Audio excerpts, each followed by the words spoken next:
Yeah, good evening, everyone. This is Radhakrishnan from Kuwait. Panchandra Planet is back with another very interesting session. And this time we decided to have an assessment because March is the month of assessment. Now almost all the schools are planning for annual assessments. Sorry. Once again, Robin.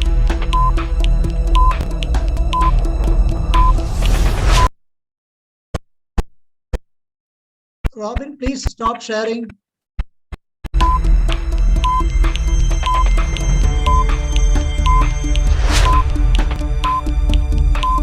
Yeah, good. Sorry for the disturbance in between. Some technical glitches, I think so. It's rectified. Yeah, let me come back. The duty entrusted with me is to welcome everyone to this particular session. Before going to that session, as I was telling you, March is the month of assessment. And each and every school in the country is preparing for assessment. They are planning and they are trying to execute it. And students as well as teachers and also parents may be having a lot of doubts regarding these assessments, how these assessments are conducted, what are the strategies teachers generally use to assess the children and all. And also each and everyone should bear in mind that assessment is not meant for judging people. It is just for knowing where the child reached. The child has started a journey in the month of June, even during the COVID times. You know, the children were struggling, teachers were struggling and all. And they have started a journey. So at the end, we should know where they have reached, whether they could reach the destination. And if they couldn't, what is the reason for that? How we can rectify, how we can redirect them to the destination. That is the ultimate purpose of assessment. It is not the final judgment on a child's life, whether it is even the 10th and 12th standard exams are not the final judgment on a child's life. And you may be thinking, last few months, Panchandra Planet was very silent on Zoom platform, and our weekly webinars were not happening. You may be thinking, what happened during this time? Yes, Panchandra Planet was working behind the curtain very actively. And we have decided to collaborate with a few of the well-known companies in the country to have our own curriculum published as textbooks. And we have already signed a contract with XII, which has got more than 60 years of experience in the field.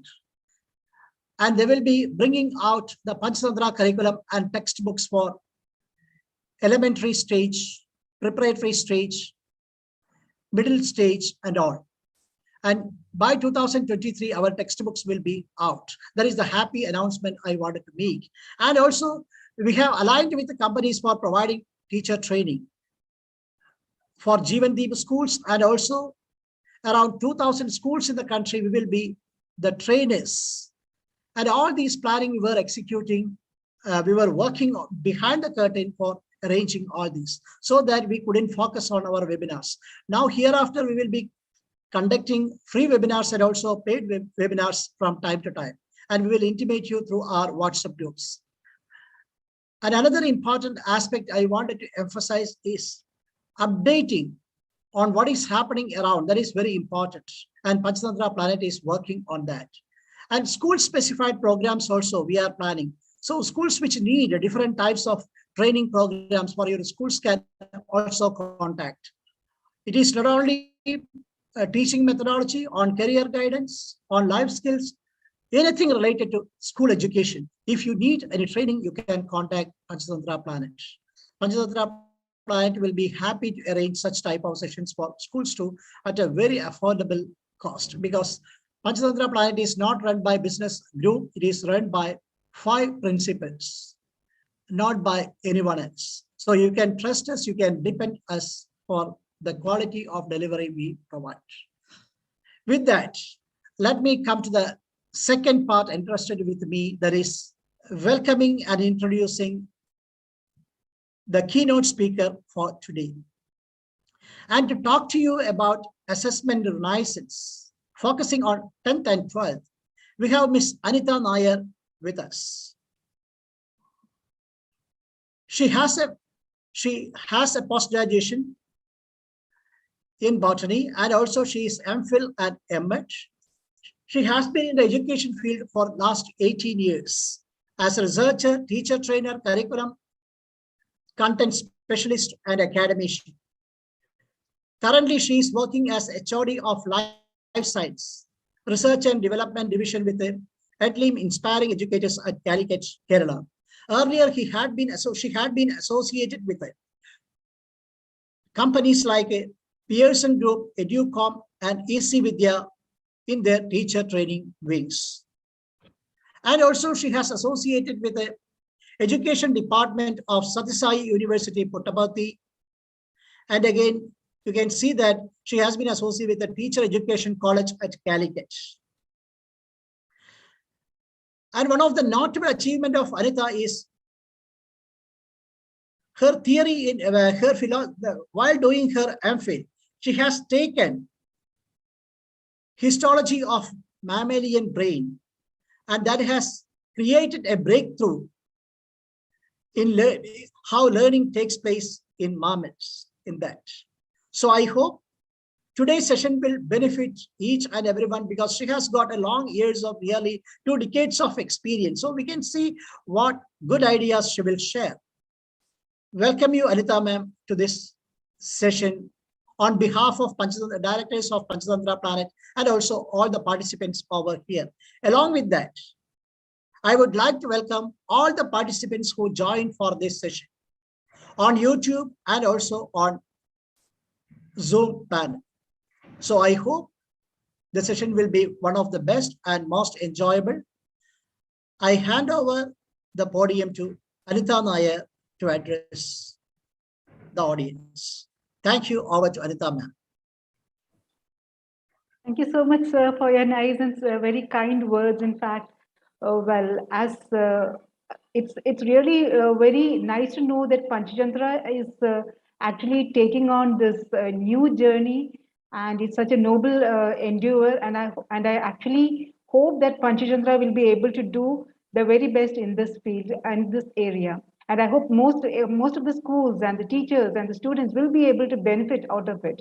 I really hope and pray that all good things will happen to Panchandra and the schools and the client schools and all the work that you take up.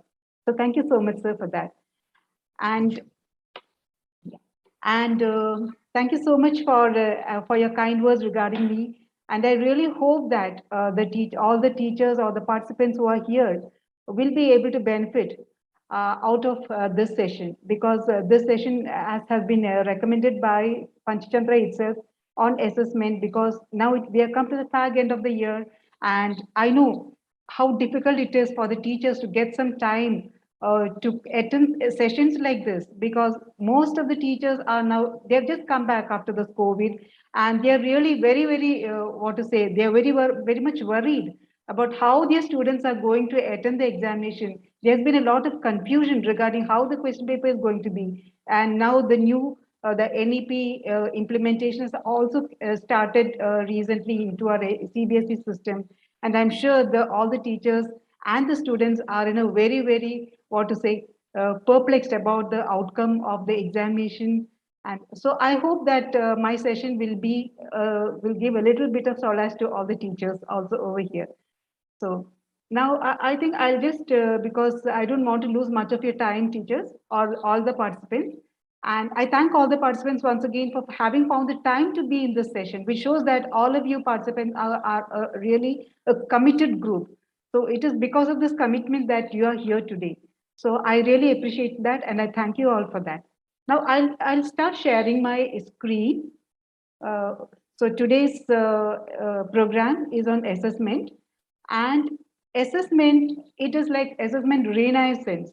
Now, why did we put the name of renaissance over here? When we say renaissance, it is about reawakening or reforming or what has been previously there, and we're re-looking into it and trying to bring the whole thing back into our culture, into our education system. So what I'm trying to tell you is this: the new NEP. I'll be actually telling more about the NEP 2020, because that is a new thing, and all the schools, CBSE schools, are all geared up to take it by next year. So what are the new reforms? How is the assessment going to be? And assessment has got a major chunk to play in the NEP 2020, and how the paradigm shift has to take place. So all that we'll be dealing today in our session. So I'll start sharing.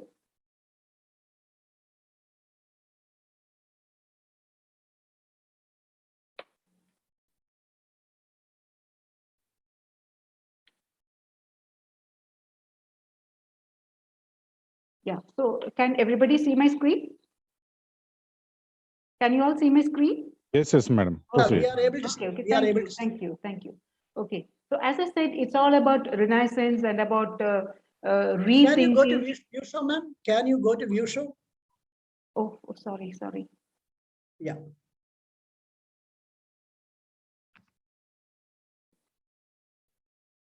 Yeah, excellent. Yeah, thank you. So that's it. So when we talk about Renaissance, as I said, it is all about rethinking, or we are trying to revive, which was already our past culture. So I'm not going, I know that most of you know about all these things, but just to bring into the background of Renaissance. So we know that earlier we had this Gurukul system, and during the Buddhist era, and again the education system which has been taken up during the Mughal period. So all these times we never had a structured kind of an education system. So all during all these times it was like very informal. So there actually, the when I'm talking about assessment and about the teaching, it was there actually how the assessment is taking place the way it should be taking place, because there was no structured thing, there was no examination. When you say examination, it was like an ongoing kind of a continuous kind of a formative examination that was taking place. And I think the structured kind of examination came into existence during the British period. I think it is way back in 1857 or something, where the first examination came to existence. And then came the whole burden of telling, okay, whether you're a pass or a fail in an examination, where it became highly judgmental, where it became, okay, the do's and don'ts of how to write the examination and what should be the examination. So the whole gimmick started from there on. And even now, we are still continuing the same kind of education pattern, or the same kind of course, the education, I'm not telling the education pattern. NEP has been consistently trying to move from, I think everybody of you knows that, from the memory-based learning, or from memorization, or from content-based learning to competency-based learning. We have been actually struggling. We have been actually trying a level best to bring this paradigm shift. But yes, still what we find is that it is still being there. Again, why? If you ask why? It is because it is so very easy. It is so very easy for the students as well as for the teachers, because and in a highly populated country like India, it becomes more feasible also. So this is the reason why it is not going out. So earlier it was like education for all, but now we are moving towards quality education for all. It is just not education for all. We are moving towards quality education for all. So now let us just see, in that quality education, where is this place of assessment? So in today's session, I'll be dealing with like understanding what is assessment, which I think most of you will be very familiar with. Then assessment reforms in the NEP 2020, involving the students in assessment process and the innovative assessment tools. So all these, like involving the students in the assessment process as well as the innovative assessment tools, has been placed a very important role in the NEP 2020. Okay, now let us see like what's all about. Now just to fill up the background, what is assessment and what is its purpose? So I'm just reading it out like it's a systematic process for gathering data about the depth and breadth of the student learning, the strength and weakness of the student learning. So it's a process of evaluating, like how RK had said, it's a process of evaluating information on what students know, understand, and can do. And that is the part where we need to stress on what the students know, understand, and can do. So this helps students as well as the educators or the teachers to make informed decision about the next steps in education process. So whenever we say whenever there is a learning process that is happening, it should be measurable, it should be in observable terms, it should be put across in quantified terms.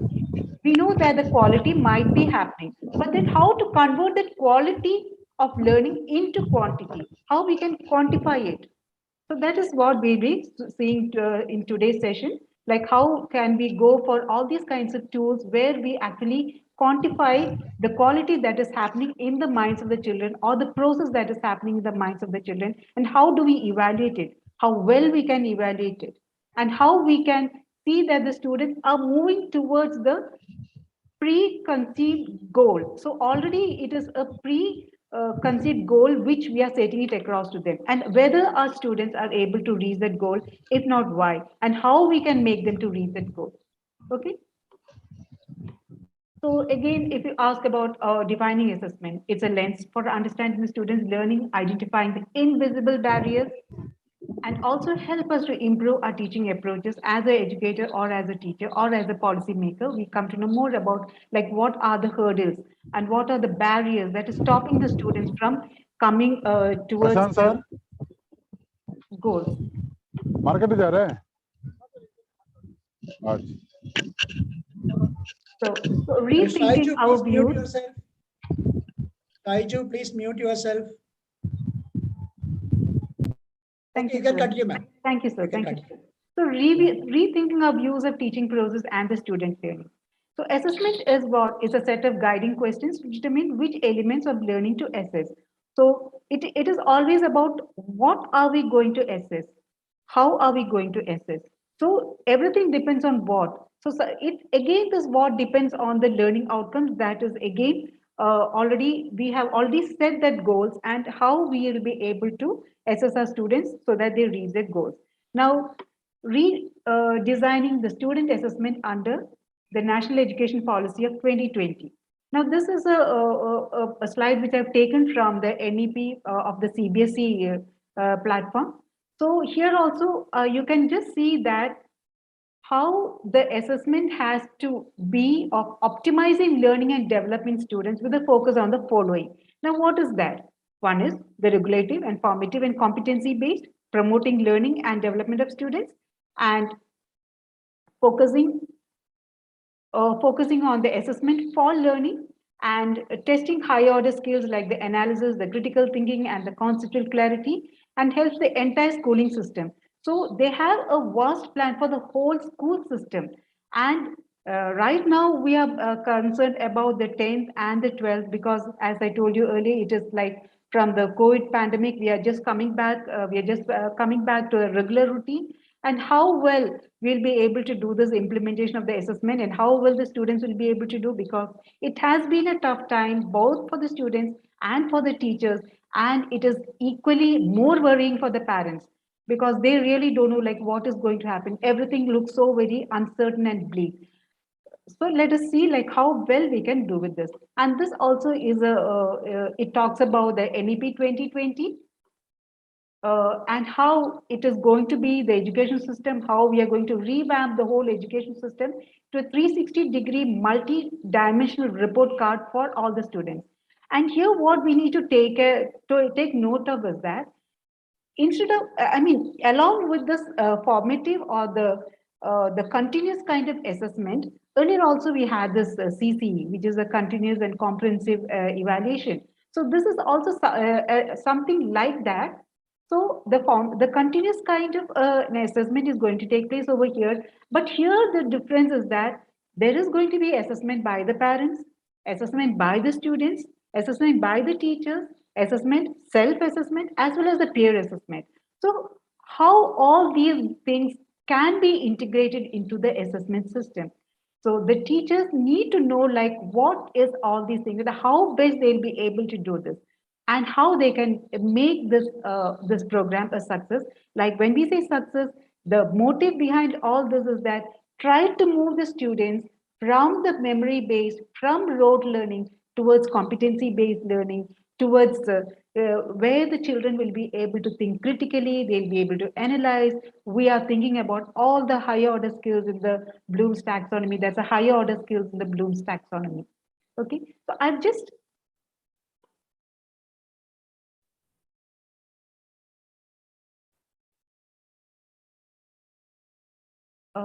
one sec. Yes. So I've just taken a few because to talk about the whole thing, I don't think this 1 hour would be sufficient for me or for anybody of us. So I've just taken a few things which is kind of related to assessment so that I could speak more on that. Because finally, at the end of it all, it's the assessment that matters, whether it's the students or the teachers or the parents, whatever it is the assessment that matters a lot. So for that reason, I've taken some few points out of the whole. So here again, I've taken formative and continuous and competency-based assessment as a topmost priority because we'll be speaking more on that. Then the focus is going to be on assessment for learning and on the test higher order skills like the critical thinking, analysis, conceptual clarity, scientific attitude, temperament, and ethics. I would also like to say when we talk about focus on assessment for learning, we along with it we need to include assessment of learning as well into this. So it is not only the assessment for learning, it is going to be the assessment of learning, which is also going to be discussed in the next session, in the next few minutes. So why I'm coming back to and fro to the NEP is that because NEP has come out with a very, very well diagnosed and very, very well thought of, they have researched so well to see that these things will really take place in the schools and how well the teachers will be able to do it. Now, so they have again come up with the suggestions like, or very soon it is going to be implemented. It's just not suggestions, it is going to be implemented. So board exams will be made easier as they'll be testing primarily on the core competencies and the capacities of the students. It's just not going to be the rote learning or memorizing or the content. So it is going to be on the competencies. Now, how well we'll be able to evaluate the competencies? One. Two, how well we will be able to instill these kind of competency skills in the classroom. So this is going to be a major, this is going to be a major chunk that we will be dealing with.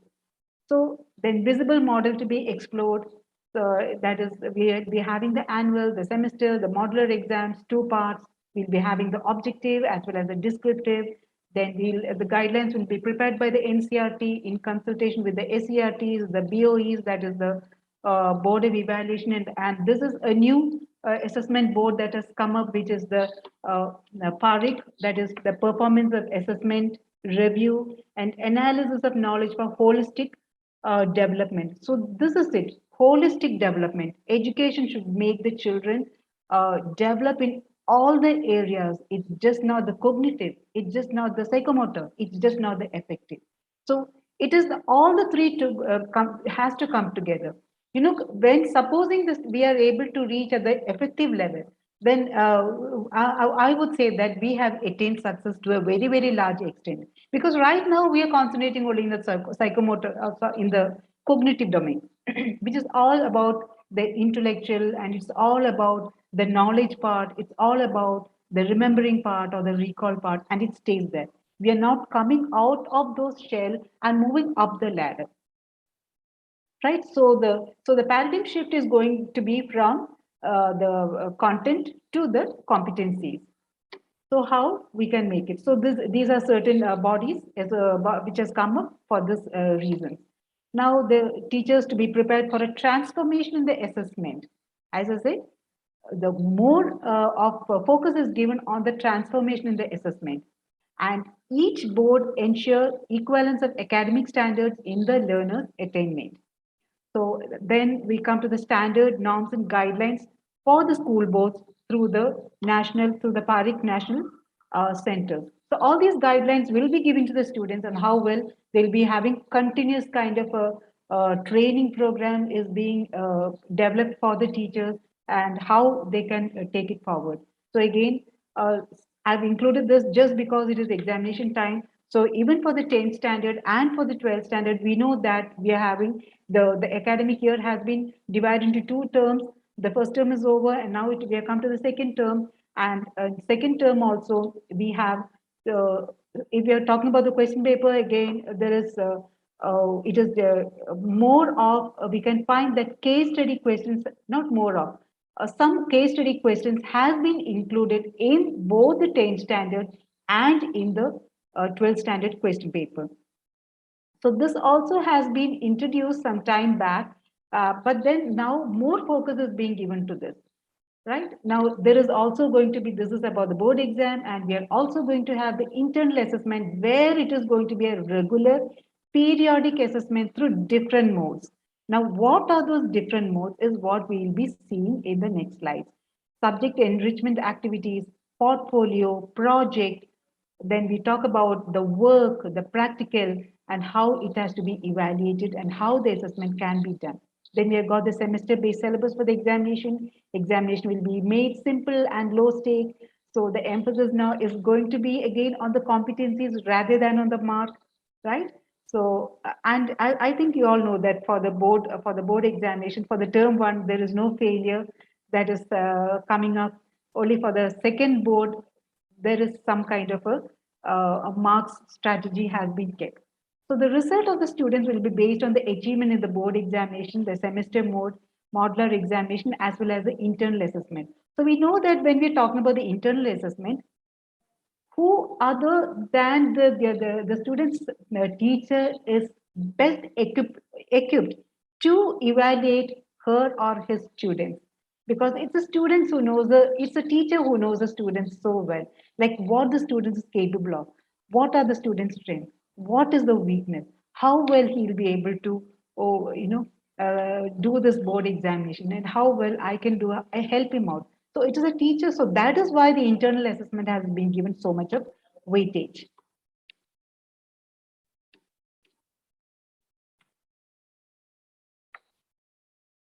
I'm sorry, I'm facing a little bit of.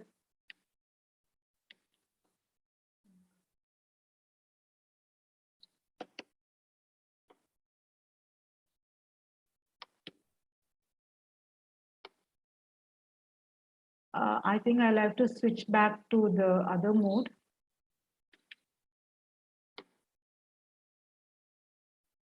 Please excuse me.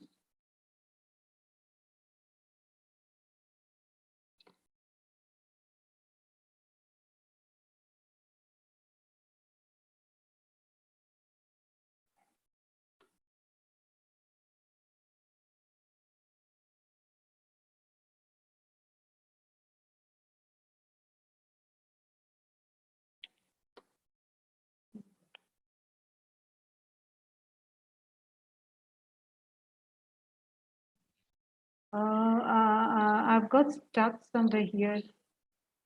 Yeah, so I'll just take these questions. I've just taken the questions just to show you a sample of how the question for the term two is going to be. And this is again, it has got like, this is for the class 10th. And it has got, all in all, it has got 15 questions. And this is just a sample. I know that most of you would have got the sample from you could have downloaded it from the website, from the CBSE website. And just briefly, I'll just go through this. It is just nothing but this question paper has got 3 sections of 15 questions, and all the questions are compulsory. We don't have any kind of choice. And section A is having 7 questions of 2 marks each. Section B is having 6 questions of 3 marks each. And C is having, again, as I mentioned, 2 case-based questions of 4 marks each. And this is for the 10th standard. So internal question choices has been provided for some questions. And a student can attempt only one of the alternatives. It is just not that the student can attempt all both the questions. It is just one of the questions they can attempt. And this too happens only when there is an internal choice. So the most important thing is that here also they have tried to include both the objective type of questions as well as the descriptive kind of questions. Along with that, which will be included in the section A and section B. Along with that, we find that section C is having case-based questions. where it is completely opinion based. The students will have to give their own views on how the problem will be provided to them, how they are going to analyze it. Some graphs will be provided to them. How are they going to analyze this and come to a conclusion? So it is going to be different for all the students. So each student has the provision to think about it in his or her own ways and come to a conclusion. So based on that, of course, answer key will be having certain points and how it has to be evaluated. But then what happens here is that the children are given the flexibility to answer the questions according to their own opinion. It is not forced. It is not fixed like how we find in objective questions in objective questions. So when I'm talking about objective questions, I'm talking about all the kind of objective questions. It could be the filling the blanks. It could be the true or false question. It could be questions like match the following. All these comes, and also the MCQs. So all these comes under the objective type questions. And if you're asking about the descriptive type of questions, we have descriptive questions. We have the short answer, we have the long answer, and we have the very long answer questions. So all these will be coming under the descriptive kind of questions. And this, I know it is already we follow all these methods, but just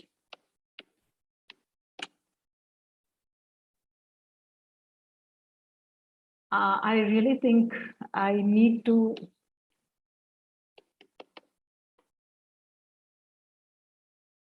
my laptop is, I'm Yeah, really what sorry. happened? I don't know, it's getting stuck to an on and off, it is getting stuck. I'll just see Oh, once again and yeah.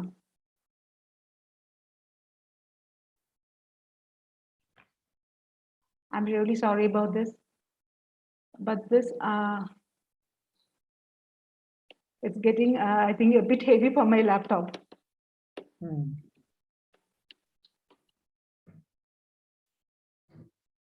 One-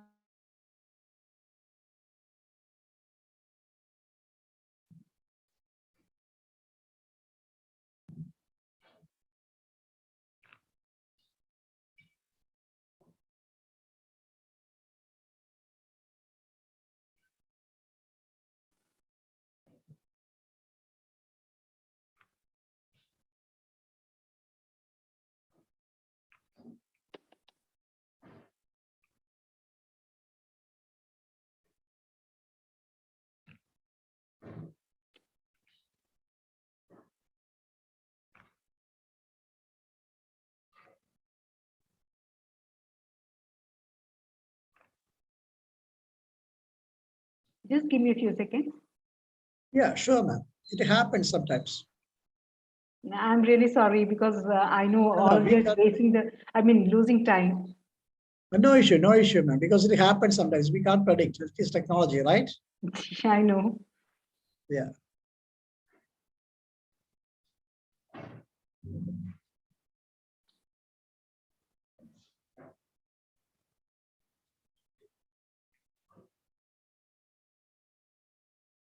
Are you able to see now?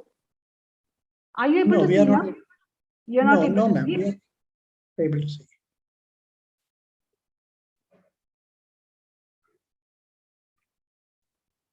If it is because of the PDF, you don't take it. You don't share it.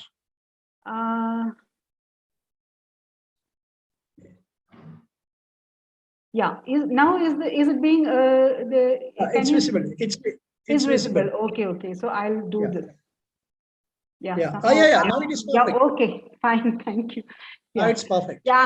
I'm really sorry for this delay. No issue, ma'am. Okay. It happens for everyone. Last 2 years, we were all facing the same problem in the class. I know, because we Yeah. used to be observing the teachers' classes, and Yeah. yeah, Yeah. sometimes it happens because teachers are so much worried. Sometimes the students Yeah. are not able to pitch in, especially the 10th standard and the 12th standard. Right. Yeah, Right. Right. Right. okay. So We now, understand. So everyone. Yeah. okay, thank you for Go ahead. understanding. Right. So Yeah. coming to, I'll just try switch. Get back to the to my session. So coming to the 12th standard also, we are having three sections, and we are having 35 marks questions, and again it of 2 hours. Even for 10th standard, it is going to be for 2 hours, but the marks is 40. But for 12th standard, it is 35 and 2 hours. And we are having again 3 sections. One section, section A has 6 questions of 2 marks. Section B is having 6 questions of 3 marks. And section C is having a case-based question of 5 marks. So again, the case-based question is going to be more relevant, and much depends on how it is going to be. And the case-based questions, again, I think for 10th standard, it is going to be 2 questions will be coming. And when we say 2 questions, now you might be wondering why 2 questions. We're having physics, chemistry, and biology. But this time, I think the more weightage has been given to physics and biology. And chemistry, I don't think it has been given so much of weightage in the 10th standard. So this is the latest news, that latest information that I've got. So which I'm sharing with you. So this is how it is going to be. Okay, and there won't be any overall choice for the 12th standard question as well, unless there is some kind of an internal choice that is being provided. So here we can, one thing is that all the questions are going to be compulsory. The students will have to attempt all the questions. Now coming to, so that is about the assessment norms. And teachers, if you're having any doubts or anything, just park it down, just note it down, and maybe in the we'll be able to discuss on this elaborately in the Q&A, in the question and answers session. Okay. Now coming back, when we're talking about assessment, we have assessment for learning, we have assessment of learning, and we have assessment as learning. So you might be thinking, like, what is the difference between assessment for learning and assessment of learning and assessment as learning? So when we say assessment for learning, it is a bit like, or more or less like the summative assessment, where we know that all of us are very much familiar with the formative assessment and the summative assessment. So summative assessment, what is the difference between formative and a summative assessment? Summative, it comes at the end of the year, and at the end of the year, it is highly judgmental. The summative assessment is highly judgmental, and then you have a stamp given, like either you pass or you fail. So it is highly judgmental, and there is no way that you can revert it back and you can go through it once again. So, or you lose a certain period of time. We have got something like Save a Year kind of a program now. But even then, that the first instant, because even when you're going for higher education, they're going to see like how well you have been able to clear the examination, how much marks you're able to get in the first attempt. This is what, like how in the beginning itself, RK was telling, assessment should not be judgmental. Assessment should not be to grade a student to tell him like whether you're good or bad. Assessment is a continuous process. So learning for learning is summative. Assessment of learning is a formative assessment, wherein we are continuously trying to see like what the students have learned, how the students have learned. And this is a continuous kind of an activity where it is entirely between the teacher and the student. We all know this relationship between the teacher and the student. It's a really a very nice kind of a relationship that the teachers have with the students, and vice versa. The students also have the same kind of relationship with the teachers, and this makes it little more what to say, enduring when I say assessment of learning through formative assessment, where it is like more personalized. So the teacher is able to understand from the look of the student like something is wrong somewhere, and he or she is not able to capture or get the meaning of what the teacher is trying to. So it is like a continuous process which happens in the classroom. It's a continuous process which happens while the teacher is evaluating the assignments, while the teacher is evaluating the project, while the teacher is evaluating the portfolio, while the teacher is evaluating the presentation which is done by the student. So all these are coming under the assessment of learning. So how much the learning is happening. So it's a continuous process, it's a process of learning. This is why assessment of learning becomes very, very relevant. And it is up to the teachers to see that both of these are being used in a very, very nice combination, in a very good complementary manner. But for learning to happen, for assessment of learning to happen, so once we make them ready by through this formative assessment, only we can make them ready for the summative assessment, where they're going to rub shoulders with. It is going to be within the states, it's going to be within the board, it is going to be within different institutions. So by the time we have to make the students ready so that they are able to step into the world where they are going to face challenges from in the different institutions or the different colleges or wherever they'll be landing to. And now coming to the assessment as learning. Now, assessment as learning is also a little bit like assessment of learning. So most often we find that these terms are being used intermittently instead of learning or assessment of learning. We find that assessment as learning is also being used. Now, assessment of learning is in some articles we can find that assessment of learning has been described as authentic learning, authentic assessment or authentic learning. Now, what is authentic learning and how is authentic learning different from the regular kind of assessment? When I say the regular kind of assessment, I'm talking about the traditional assessment. And we all know. So I've just put it across like some few things about authentic assessment and about the traditional assessment. I think traditional assessment, I don't have to say much.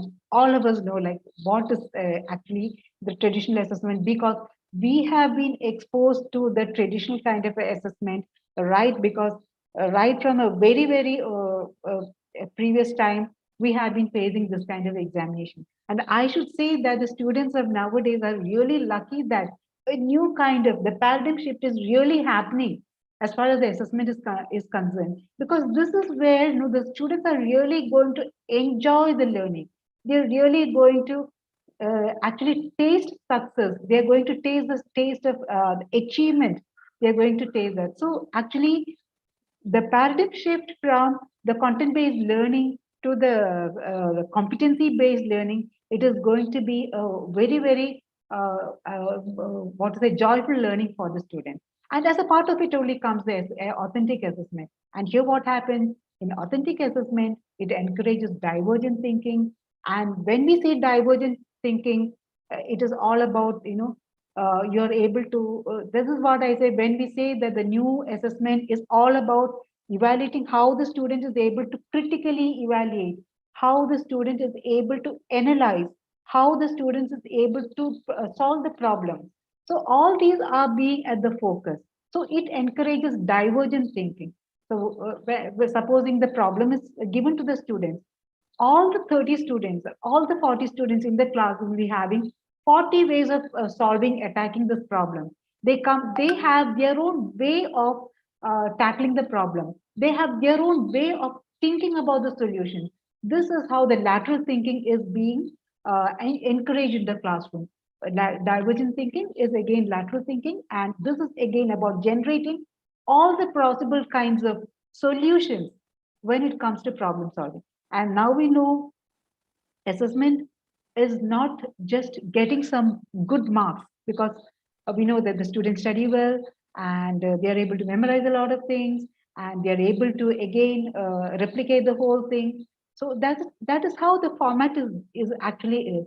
And so what happens at memorizing and all these taking place. So in this case, what happens is that so no, in the case of authentic assessment, what happens is that it's a curriculum directs the assessment.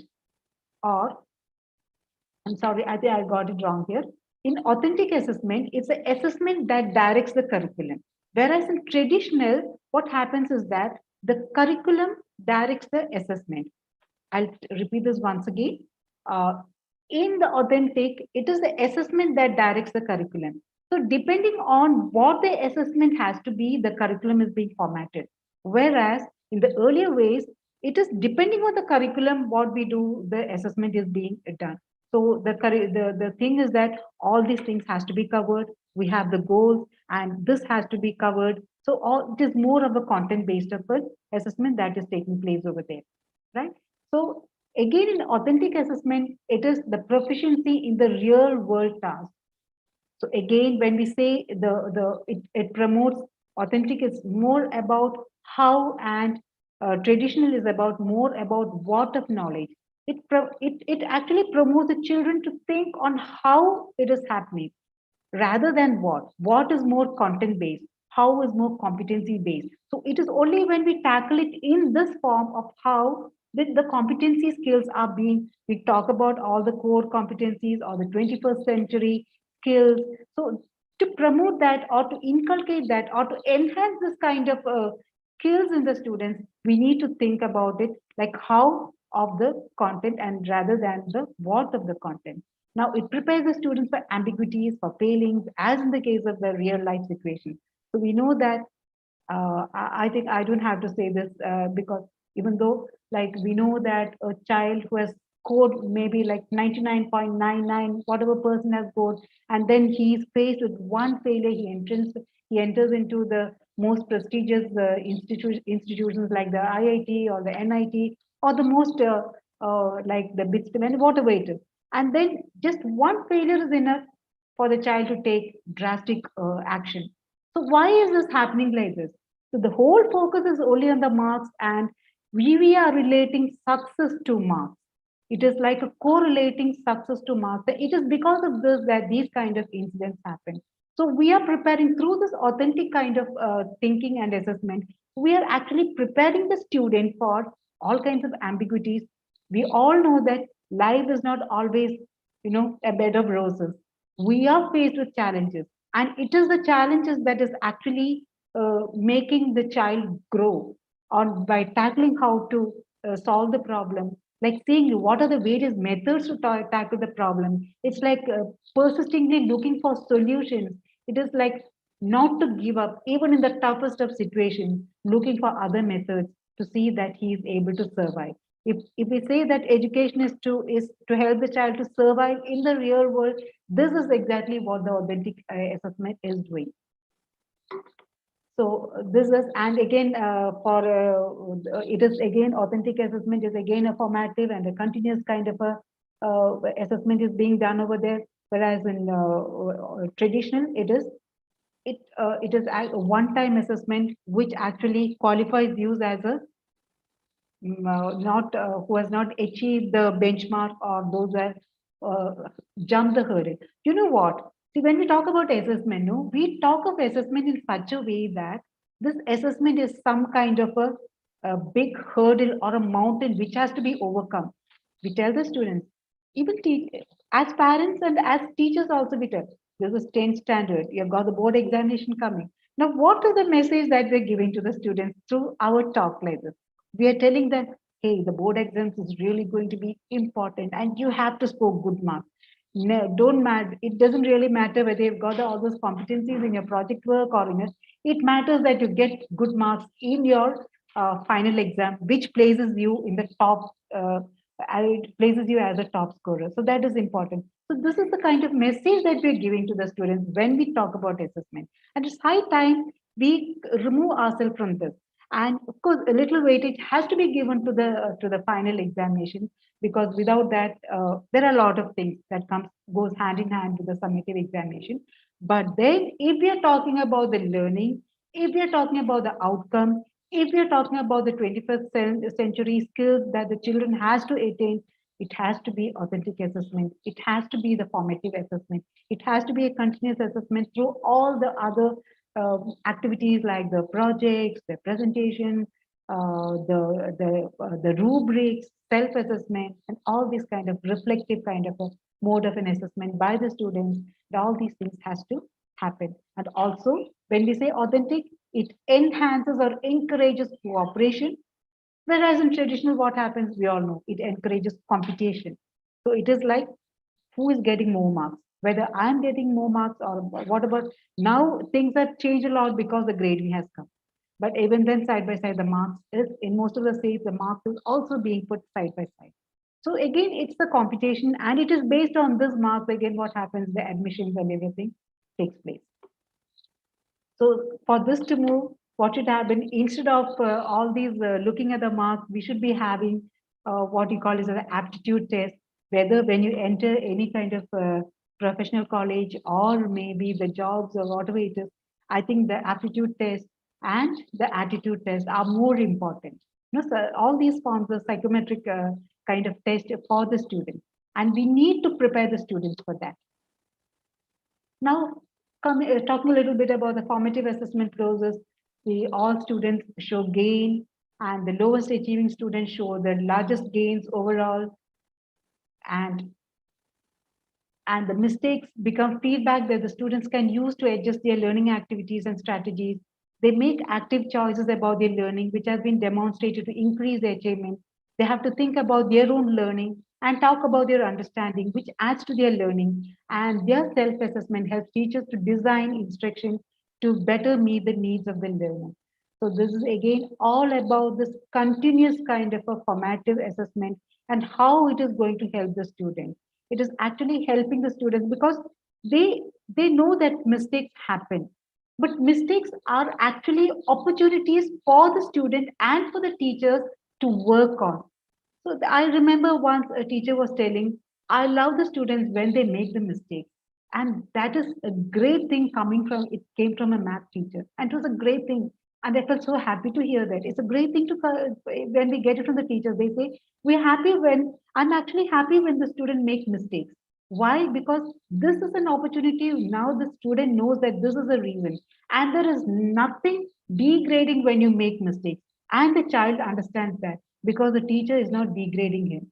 The teacher is not degrading him. The teacher sees it as an opportunity, and she sees that the student is able to overcome the difficulty and try to see that this gap is being somehow being taken care of.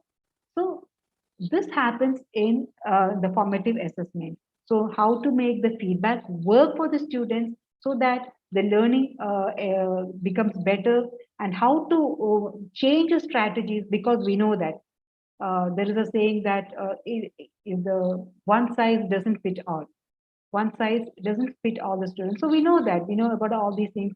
Like most all the teachers will be knowing that the students are, we have a heterogeneous kind of a group in the class. Some will be high achievers in certain areas, and some will be low achieving in certain other areas.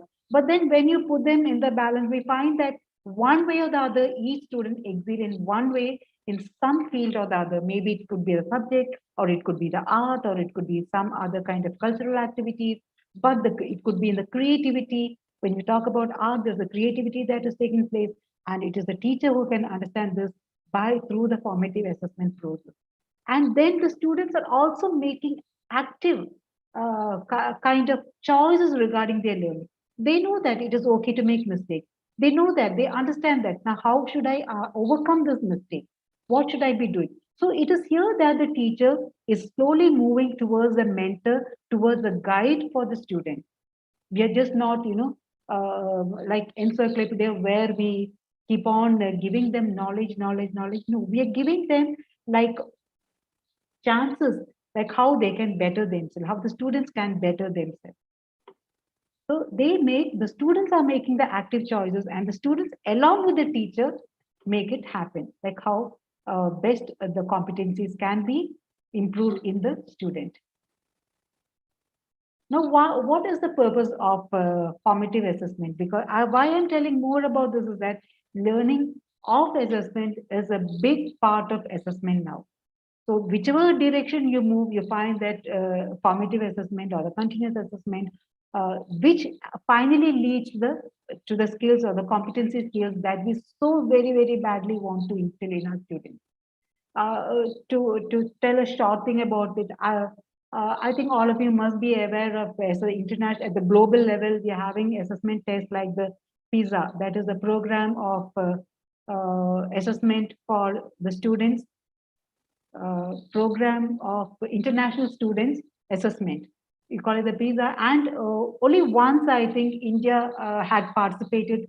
It was some way back, if I remember right, it was something around 2009 or 5, I don't really remember. And it was, I think, the state of Tamil Nadu.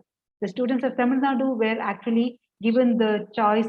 And unfortunately, we were coming like, out of 73 countries we were coming, we were the 70, we have got the 72 position, which is just one above the last. Okay, from the countries that has participated in this. And I think this year again, after that, we never went into this India. We never went to this pizza competition. But now I think we are again this year. I think this year it is going to be the students of Rajasthan. Rajasthan, yes. If I remember it right, it is Rajasthan. And the students from the Navodaya, the students from the CBSE KVs has been selected at random. Has been selected at random to appear for this exam, which will be happening this year. So it comes every and what they say is that the our performance is so bad, especially in mathematics.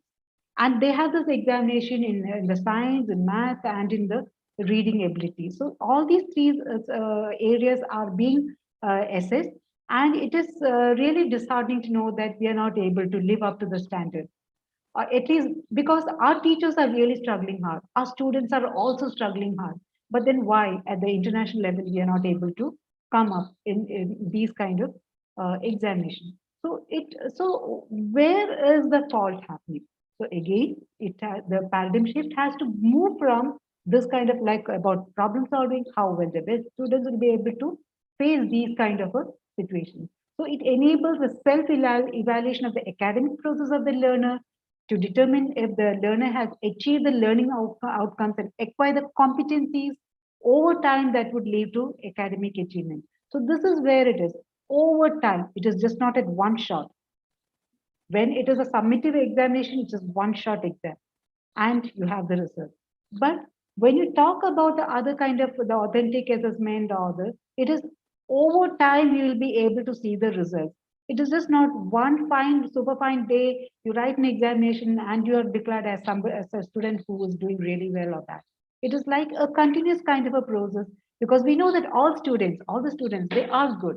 We don't, most of the students, we know that their intelligent quotient is not all that bad. So these students are also not able to achieve in these kind of examinations. So why? The paradigm shift has to occur from the traditional method to the skill-based or the competency-based kind of an assessment or learning process or teaching process or strategy. So to create an archive or documentation of all the work done by so how can this be done? By creating a documentation. So do you think it happens like the teacher is continuously watching the students? We know about this overt observation and cohort observation, where the teacher keeps on. Like this was a very important part during the CCE, where the comprehensive and continuous evaluation when the child enters a school, the teacher is assessing the child, like what he's doing, how he's playing in the playground, or how he's socially mingling with other students. Uh, Everything from what whether he's sharing his food, whether he's having kindness, whether he helps others. So all these things is being evaluated. So it's over time, and all these things are again being documented by the teacher.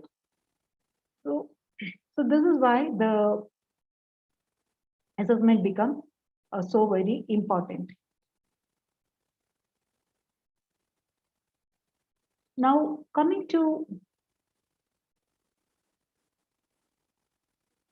I'll just talk about some innovative methods of assessment.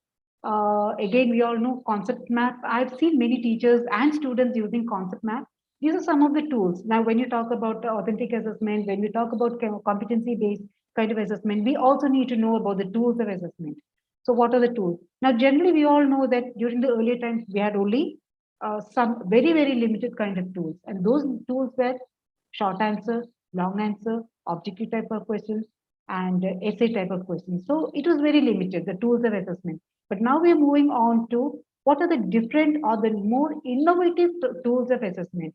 And they are something like the concept map, the mind map, the case studies, the entry and exit cards, the self-assessment. We have the peer assessment. I have written it twice. It is actually the peer assessment, the checklist, the rubrics, the portfolio, and the e-portfolio again. So I think in all these things, which has been continuously that is being focused on is the portfolio and the e-portfolio. And coming to the other map, I think all of you will be knowing like concept map, as I said, I've seen it being used in the schools, and students are also started using concept map in the schools. And for those teachers who are using the concept map, I would just suggest them that they go in for the revival of the concept map, which reviving map, which actually says like you draw the concept map from your memory. Earlier, it was like concept map. The material is given, and from the material, you draw the concept map by linking all the. We have a central or the big idea or the big picture over there, and from the big picture, what happens is that from that we have all those micro concepts that is being attached to it, and how it is being attached to one another, how it forms a web, connecting all the micro concepts or connecting all the minor concepts, right? So again, mind map is also somewhat like concept map, but slightly different from mind map, from concept map. It is more elaborate, and there are certain other rules which will be included in the mind map also. Case studies, as you all know, it is mostly like case studies and anecdotal records are also being used in the schools nowadays. Basically, we use it like for counseling purpose. Supposing we find there is some kind of problematic students are there in the class, so this really helps them. And this case study is being transferred to the teachers, where the teacher also find it really useful, so that she will be able to do the evaluation and help the student to overcome whatever hurdles the students are facing, either maybe in school or home or environment, whatever the case might be. And again, we have the entry and the exit cards. This is also another way of innovative assessment, where the teacher uses certain kind of cards, where she knows like where the students are made aware like what their goals are, and by the time that the classes are over, she collects back, and there is a checklist over there where the students are asked to tick whatever she has attained, and what more she would like to. So based on that, the teacher is able to make an evaluation. Then again, there is a self-assessment. Self-assessment, this is again for the students. So the students are given the what to say, the flexibility, or they're given the task of evaluating themselves. Now this is highly reflective, and each, as we know that each student are different. So it is during this self-analysis, the student is able to see that, okay, this is the area which I'm finding it difficult. And then she is able to consult this with her teacher and then try to fill the gap. So that this is how, and this is very, very important, not only for the examination point of view, but in it's going to be like lifelong learning. So actually, when we say about continuous, we are actually making the children self-learners. We are trying to make the children lifelong learners. So we know that the self-learning, because we as teachers are not going to be with them forever. We as parents are not going to be with them forever. So by the time we are actually scaffolding them. So by the time we remove this, or whatever we are support we are giving them, they should be able to stand on their own feet and tackle all the problems. So for that, they need to be self-learners. They need to be uh, lifelong learners. Then, and again about the peer assessment, it's about we interchange the evaluation sheet or the answer sheet, and how when we do go for this peer assessment, because there is no competition involved, what happens is that we are able to accept the ideologies of the other person, of the company, or of a friend. So it is like we are accepting, we are able to analyze we accept, and we are able to diagnose it in from a different perspective. It is just not my own perspective, from a different perspective, whether I can tackle this problem, or whether is there a solution of this kind. So this is what happens in peer assessment. And again, we have got the checklist, the rubric. As we all know, rubrics is all about very highly specific, and how to make a rubrics. So it will be, it is not going to be a generic thing. It is going to be a highly specific kind of a, and we give them, the grading is given like, it's not, putting the marks. We just, most often what we do is the grading is like from 1 to where do we stand in this grading, like whether we'll be given 1 or 2 or 3, like how it goes up to 10. So where do we stand? So again, it is like the assessment is being done only with themselves and not with others. So when we talk about formative, when we talk about authentic, when we talk about all these kinds of new kind of assessment, everywhere the assessment or the evaluation is within oneself and not a comparative kind of a term. We are not comparing the assessment with the result of some other child or with some other school or with some other organization. It is entirely the student. So if today I'm at level 1, tomorrow I'm going to be at level 2. Third, I'm going to be at level 3. It's all about this I, and there is nothing like shame that is going to be attached to it, because everybody are in the learning process, and the student knows it is okay to make mistakes and how to overcome that mistake. That is more important. Making the children to realize that making mistakes and overcoming that mistake is going to be more important. Now coming to the portfolio, I think I'm overtaking the time. I'll just move on fast. No issue, ma'am. You can continue. You can continue. No Okay. problem. If 10 minutes, it is not a big issue All because right. it's for learning, right? Yeah. Yes. Okay. Thank you, sir. Because I know that as it is, when you talk about assessment, there's such a lot of things, that we can just Right, share right, with right. teachers. We all face, once we enter the session, if it is interesting, we go on talking about. We can't Yes. control ourselves. I Yeah, know, yeah. sir. I know, sir. I can understand. So, so You yeah, can proceed. I was telling myself I need to put a full stop somewhere, because otherwise, Yeah, yeah, yeah. All right. So coming to I the, too face the same.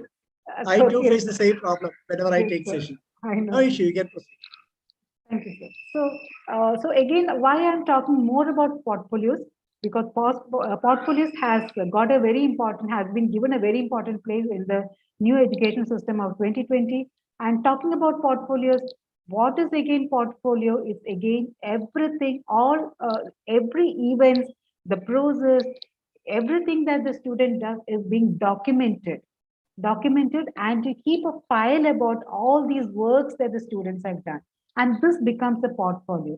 And the portfolio is the best part, and the student can keep a portfolio, because when we're talking about the exit and the entry and the exit, the student knows when I first came I was at this level. Now by the time of 2 months I've improved, I've come up to this level. So there is a shift that is happening from level 1 to, and the child, for the child it is an achievement. It's like the child is able to taste success. It is able to enjoy. He knows that now he can do it. It is like, yes, I've done it, kind of an attitude in the child. So it's such a lovely experience, both for the student as well as for the teacher, when the child is able to enjoy the success. He is able to evaluate on his own that, okay, I'm able to do it, I'm not so bad after all. So this kind of a uh, uh, thinking process will be coming in the student. So that is why the portfolio is so very important. And what can go into the portfolio? All the classwork can go into the portfolio. This is for the teachers to assess. The assignments can go, the formative test, the home assignments, the project, the journal entries, the lab work, the artwork. You make posters and any kind of representation. Your concept map is like that. Your mind map is going to be like that.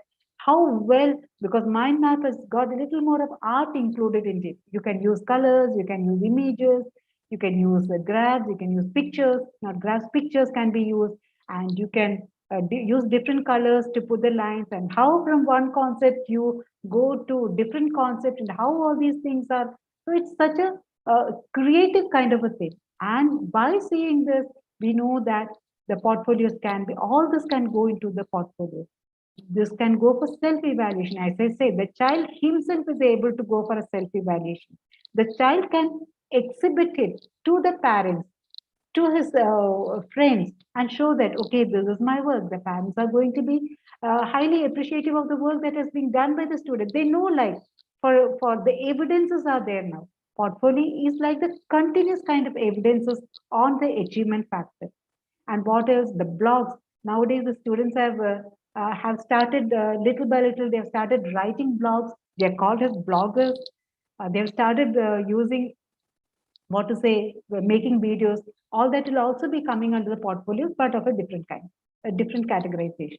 The teacher evaluation can go, supposing the student is going for some kind of higher education, the teacher evaluation plays a vital role. The teacher is giving the evaluation based on all this kind of portfolio, and the student is having the documented part along with him, so that it is like a clear evidence.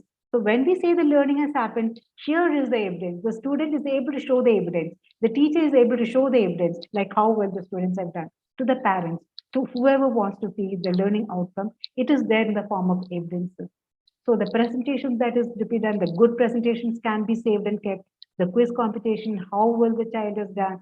So curiosity questions. Sometimes, the students ask really wonderful questions, because I see that when we go for this classroom observation, sometimes this tiny tot asked, last time I think I went to, and it was a very a small child. He had asked like an excellent question, which made the teacher to explain a quite lot of things in a very, very simple manner. And I was actually telling the principal about that little boy, and he's so naughty. And the boy is so naughty.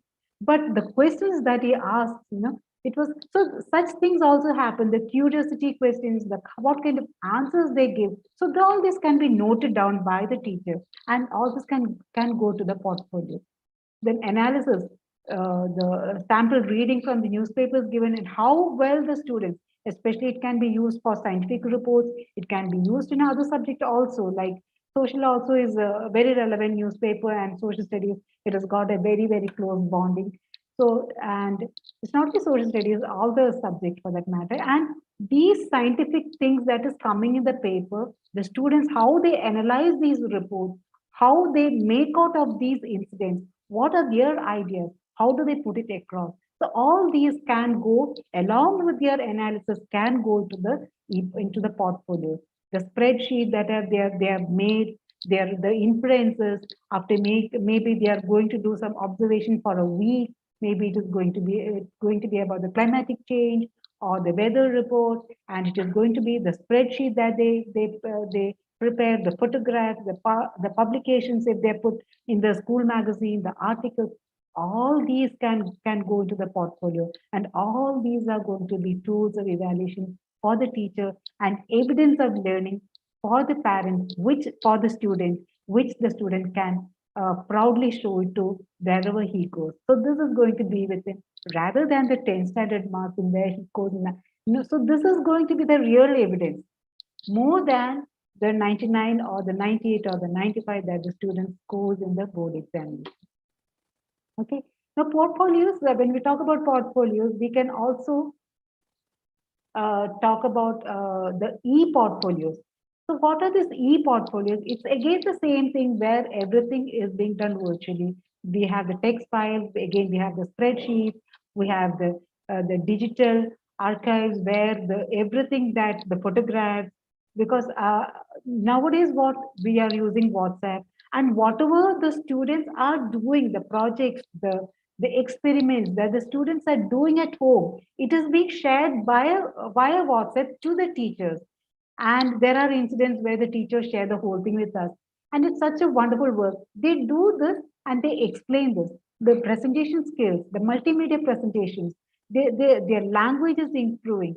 The way they present everything, the smile on their face, their in-depth, the in-depth way they are doing the presentation, how they write the photographs of what they wrote in the blog, whether it is the FB or whether it is any kind of social media, the hyperlinks and the web. There are students who create their own websites, and in their website they post their whatever their thoughts, their ideas, then the participation on the online test, and all these things, the WhatsApp, the FB, the whatever they put in, all these things comes in the e-portfolio.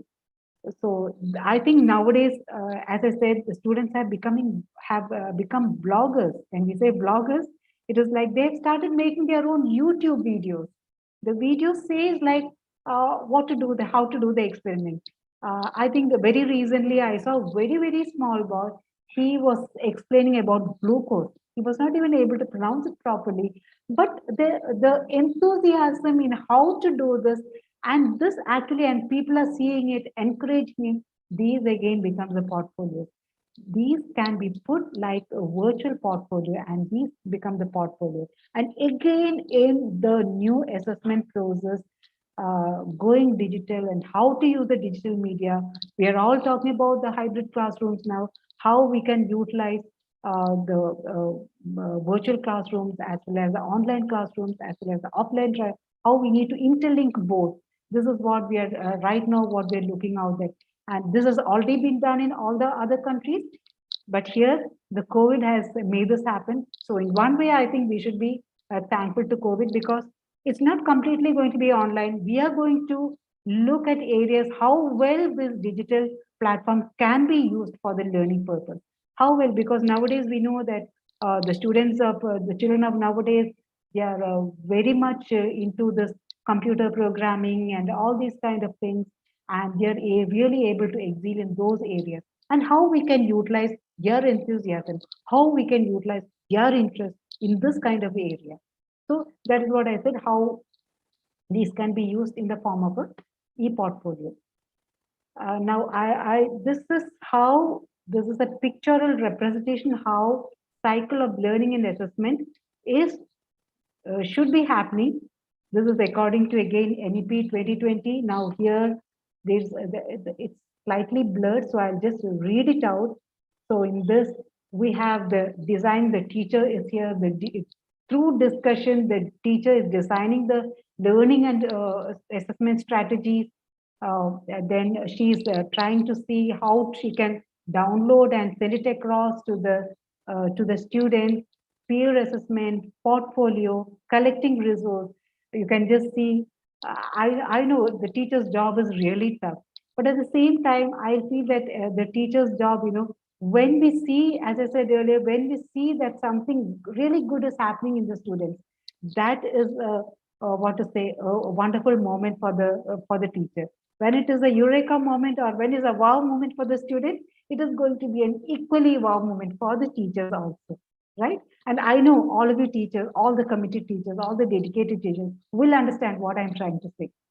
Now, setting the learning space.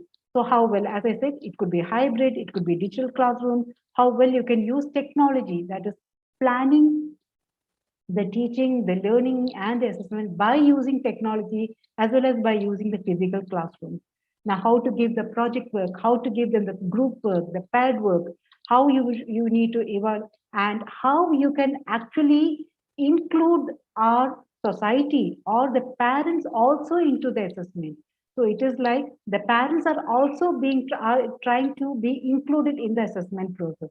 So that is what, when we go for this portfolio and all that, the evidence is being shared with the parents, and the parents can have their say in the matter. They can also see how well the students are able to. So it is like, it's not just the students alone, it's just not the school alone or the management or the teachers alone. It is like interlinking or connecting the parents or the society also into the learning system. Because when we say about the problem, when we say that the students has to become the problem solvers of tomorrow, because again in our NEP 2020, we also find that a lot of focus is being given to the sustainable goals, to the which has been put forward.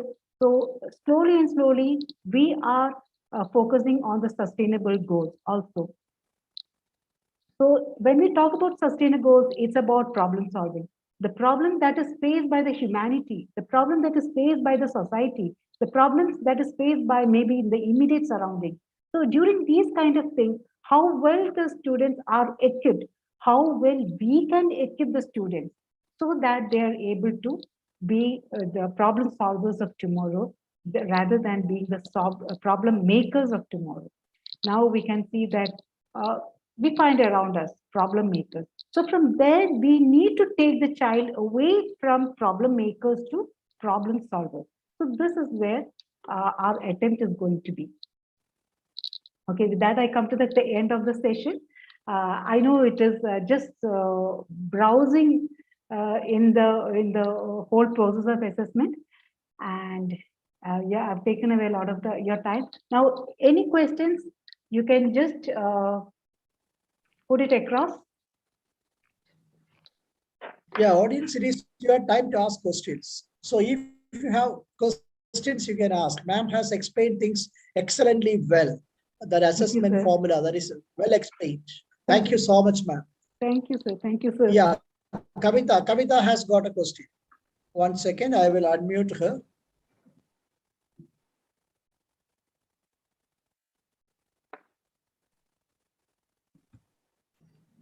Kavita, can you unmute yourself? Yeah. Good evening, ma'am, and good evening, sir. The session was so informative we came to know many things, and our school is performing all these activities. So my only one question is there, ma'am. Is it that in upcoming session, that is 22 to 20, sorry, 23 to 20, 22 to 23. 22-23 Yeah. academic Yeah, year. upcoming academic session. In that, we have to maintain portfolio as well as e-portfolio. Is it necessary? See, sometimes the students are more equipped with e-portfolio, Okay. right? So they will be asking for the e-portfolio as well as the portfolio. But how well, see, when we're putting this across, again, it depends on what this, some kind of flexibility is given to the states also, like how well they can do it. But as far as the CBSE schools are concerned, yes, both of these will be given equal weightage. So definitely we have to maintain. No, ma'am?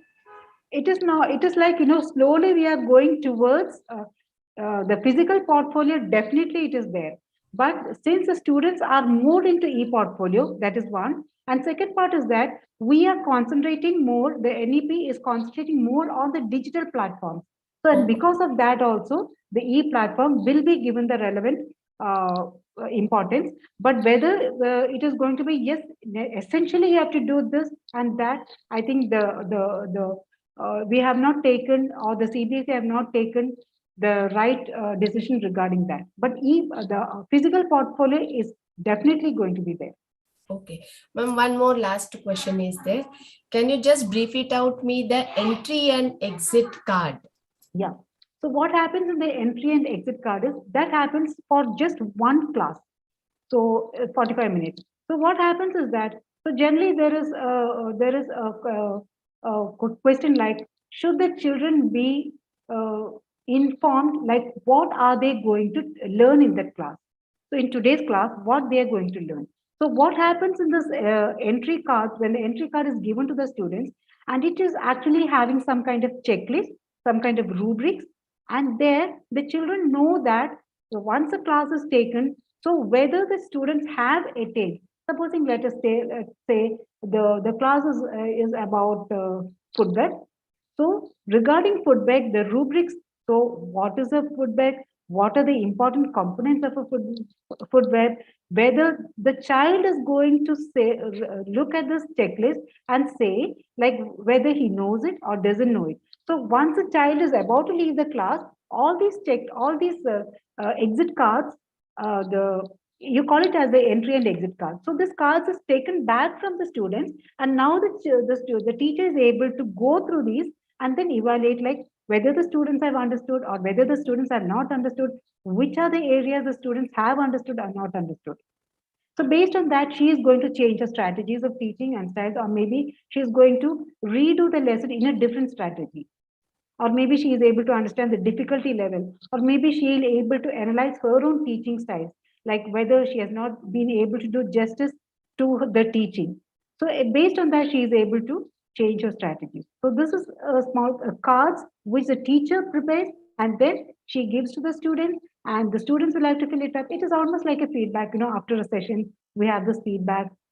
But here it is like, again, when we go for sessions, for workshops, we have something like what I know, what I want to know, what I already know. So we have this KW segment, right? So it is something of the same kind, where the students will be ticking like what he has understood, what he doesn't, what he has not understood, and whether he is having doubts or whatever. This is the exit and the entry card. So it is for one class. It's not for the entire. It's just for one class. So each class, it is being done. The rubrics are being prepared and being given. I hope it's clear. Yeah. So any more questions? Any more questions? Audience, it's your turn. Any more questions?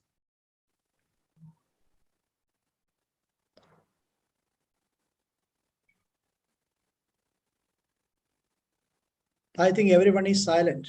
You can raise your hand. If you have a question, you can raise your hand. We will unmute. Or you can type in the chat box. That also will do. Yeah. Yeah, Sanjay Kumar. Sanjay Kumar, you can unmute. Unmute and ask your question. Sanjay, yeah. Good evening, sir. Good evening, ma'am. Good evening. Yeah. Actually, I just wanted to know that which portfolio should be preferred. It should be online or it should be handmade by children. Means children, they should prepare as a soft copy of portfolio, or it should be preferred as the file hard copy they prepare themselves and submit. What happens is that the physical portfolio, that is the whole hard copies, will be there. So whatever they have done, so this is going to come under the physical. What is to be done but now, right now, I think the option is being given between the portfolio, the physical and the e-portfolio, because most of the time, I think the children are much equipped with the e-portfolios as well. Because as I told you, yes, they've started becoming what to say, famous YouTubers, preparing they are explaining to others like how an experiment can be done. So all these are coming there. So they are becoming more and more equipped with the e-portfolio as well. So they have started writing WhatsApp, how to do an experiment. So all these things are happening. They are explaining, the presentation is being videoed, and then they are putting it in across either in. So these can come under the e-portfolio. So if you ask like whether it is the physical or the virtual one, both are given importance. It depends on like how the students are able to do. But again, if it is going to be documented, if it is going to be the physical, it becomes more like we can show the evidence when you're when you're going for some let's say for to the other education and for the parents also. This is more concrete. Thank you, ma'am. Thank you, sir. Thank you, Sanjay. I think somebody has raised a question. Isn't this somewhat like experiential learning ask us to do? Exactly. This is experiential learning. It is from the experiential learning that all these competencies, when we tell about experiential learning, it's about problem solving, it's about critical thinking, it is about ethics, it's about scientific temperament, it's about, when we're talking about science, it is about scientific attitude, we talk about ethics. We cannot think about an experiment without thinking about ethics. When we are all these good, even let's talk about the nuclear bomb. What happens when we use it for a destructive purpose? Where is the ethics there? What happens there? So ethics also comes there. The scientific attitude comes there. Scientific temperament comes there. And yes, it is experiential learning. So it is only through this experiential learning we are able to master, or we will be able to help the children to master all these skills, competencies, all the core competencies.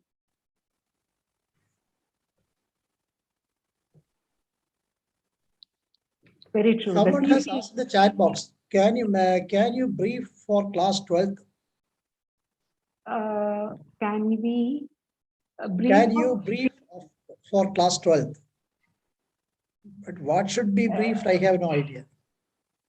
In the chat box, there is a question. Can you brief for class 12th? If you could be a little more specific about what is to be briefed, maybe I could help. Yeah. That's what I also. But there is nothing is written about, only that much is written over there. So Kavita Padmanabhan, can you tell what you want really? Meantime, there is one question here, like how can we start developing? This is coming from Lilitha. How can we start developing critical thinking right from the primary level? Right from the primary level. See, it is the way you put the questions across to them. When we think about the early childhood program and all that, we have a lot of, it is all art related, lot of activities. It's not a playway method. So on their own, see, if you take the Montessori method into concern, we know that it's all about problem solving. I think it is problem solving, that critical thinking. It's more about problem solving. So when they are playing with their building blocks, when they're playing with their didactic apparatus.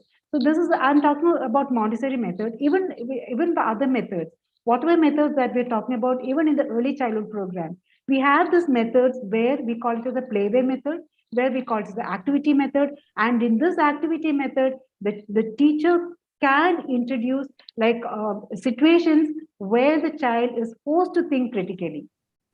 And believe it or not, the children do comes up with sometimes wonderful answers. It is all like we have to put them in the situation. You have to create the environment like the student begin to think in those terms, in those lines.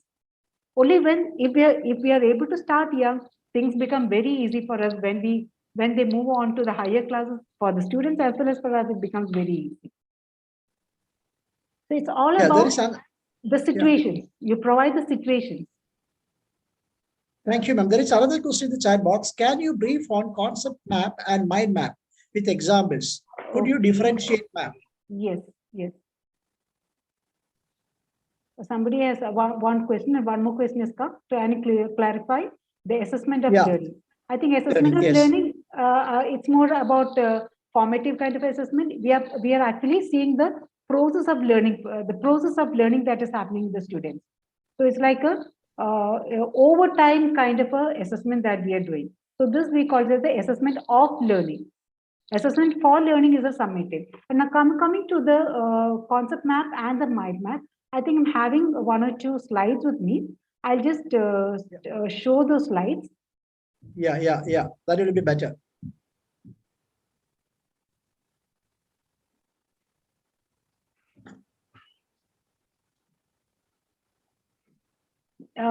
Okay, am I sharing? Can you see my slide? No, ma'am. At Oh, present, no. okay, 1 minute, 1 minute. And to all the participants that you will be getting the certificate, I will be sharing the link now on the chat box. You can start filling the feedback form while ma'am is addressing these questions. Yeah, so this is about the concept map, right? This is the concept map. Now coming.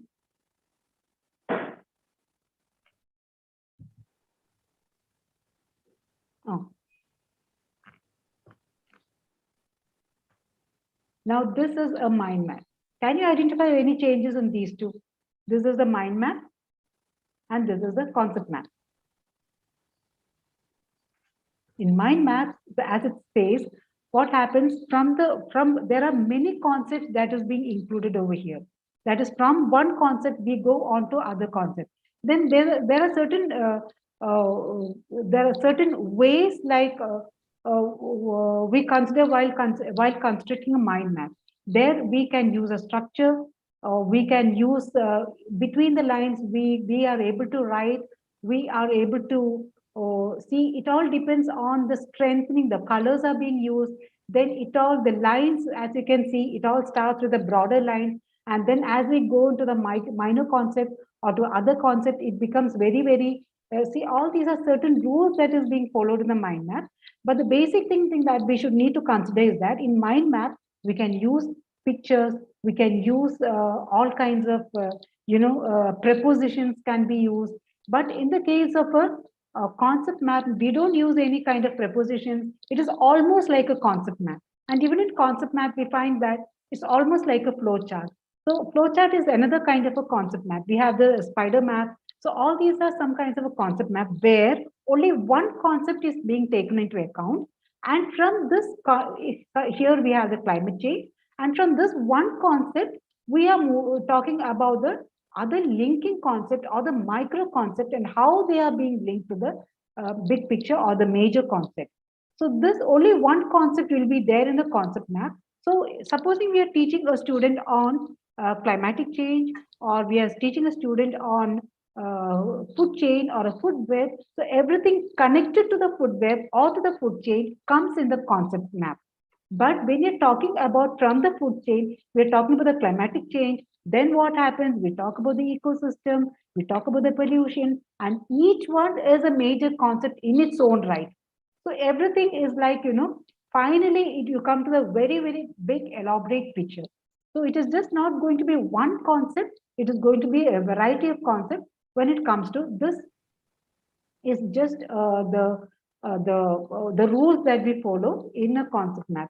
But otherwise, it is like many concepts will be there in a mind map.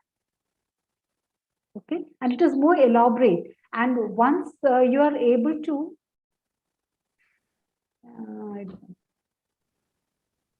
and once we are able to get clarity about the different concepts, it becomes very easy, because if it is a one major unit, let us say, for a major unit, it will be very easy to make a mind map, because then it becomes very, very easy for the students as well as the teachers to follow that. At one look itself, you are able to know like what all is covered, how it is being interlinked, the whole web you will be able to see in a mind map. So it is more elaborate, more easy, and because we are using pictures, we are using colors, we are using prepositions between the lines. You'll be able to add the connecting lines can be used, the connecting prepositions, the connecting links between the topics can be used in a mind map.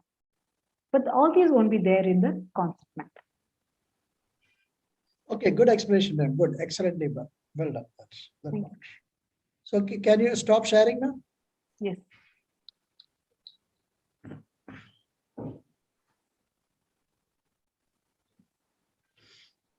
So I think it is time to wind up. We have already overshot it, the time. So I think it is, yeah, it is time for us to wind up.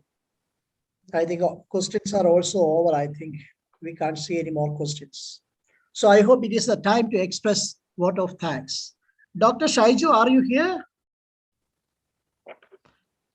Dr. Shaiju Nair, are you here? Yes, sir. Yeah. Now it is your turn to express Okay, vote of sir. thanks. Good evening to everyone. It was one of the best webinar recently I attended. I can admit here, not only as a director of Panchandra Planet, but as a participant, as a principal, as a educator. This session has widened my knowledge as a teacher, as well as a assessment person who is working for the benefit of the students. Panchandra Planet has back with a wonderful session for all the participants. We were silent for 1 month because of some reasons which Radhakrishnan sir has explained. But now onwards, we will be regular for our viewers with the wonderful topics like this. Today's session was very informative.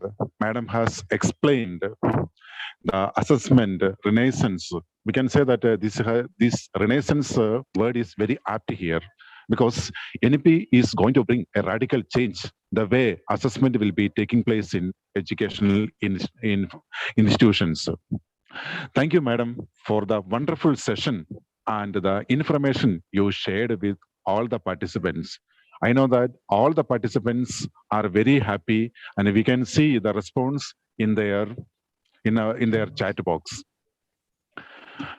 Madam Anida has explained the way assessment should be taken in the school, what NEP says, in which way this assessment should be taken.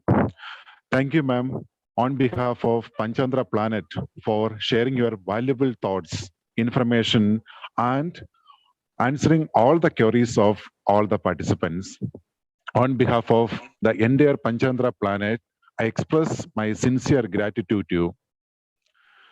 Again, I express my sincere thanks to Radhakrishnan sir for hosting this wonderful session. Thank you, sir, for spending your valuable time and hosting this wonderful session. I express my sincere gratitude to all the participants who come from various parts of our country and even from Gulf countries for spending your valuable time and enriching yourself with the latest information for conducting assessment in a new way in your schools. I express my gratitude on behalf of the entire Panchandra team. I express my sincere gratitude to all the directors of Panchandra Planet team, Mr. Abhilash for the creatives, and Mr. Robinson for making this event a very successful one. Thanks to all. Thank you, Shaiju. Thank you, Shaiju, for the wonderful talk, Thanksgiving. And Anita ma'am, once again, thanks a lot for explaining the concept excellently well, because still many people are confused about assessment, the new education policy and also assessment. And you have explained it in a very simple manner. So Thank once you, sir. again, we Yes, thank sir. you. Yes, sir. We thank you so much. And also we express our thanks to all the participants also for today's session. We Thank you. hope we can meet again next week. Thank you, sir. Thank you so So much. have a Thank nice you. evening. Have a nice evening. Yeah, thank you. sir. Thank you. Thank you. Thank you, everyone. I hope everyone filled the forms, feedback forms. You will be getting the certificates within 1 or 2 minutes once you fill. Okay. And please fill without errors because it is done automatically it is automated. So if you make any mistake, sometimes you won't get. So please fill it. We will wait for 2 minutes for ensuring that you are getting enough time to fill the feedback form. And feedback link is already provided in the chat box. Meantime, I hope once again I can share if you want. So meantime, I would like to thank the Panchandra team for giving me an opportunity to talk to the teachers. And for me, it was a wonderful session and it gives me real pleasure to talk to the teachers. And I hope we'll be meeting again. Surely, Thank you, ma'am. Yeah, It we was will be very meeting again. informative and a wonderful session. We would Thank like to you. connect with you with such a wonderful topics in future also. Definitely, sir. Yeah. I would feel really very, very Yeah. happy to be a part of it. Thank you Yeah, so we much. will be getting in touch with you, ma'am. We'll be getting in touch with you when we get some school-specific programs and all. We'll be getting in Okay. touch with you. Thank you. Okay, sir. fine. Thank you, sir. Thank you so much. Thank you, ma'am. Thank you so much. If you wish, you can leave. Okay, Yes, sir. ma'am. Yeah, thank you. Saiji, we can wait for 2-3 minutes. Let the people complete Yeah, sure, the ma'am. feedback. Sure, sir. Yeah. I think around 44 people are there. Yeah. Still. They may be completing it. Radha, Let them sir, complete. can I create the Google link, Google Meet for our next meeting?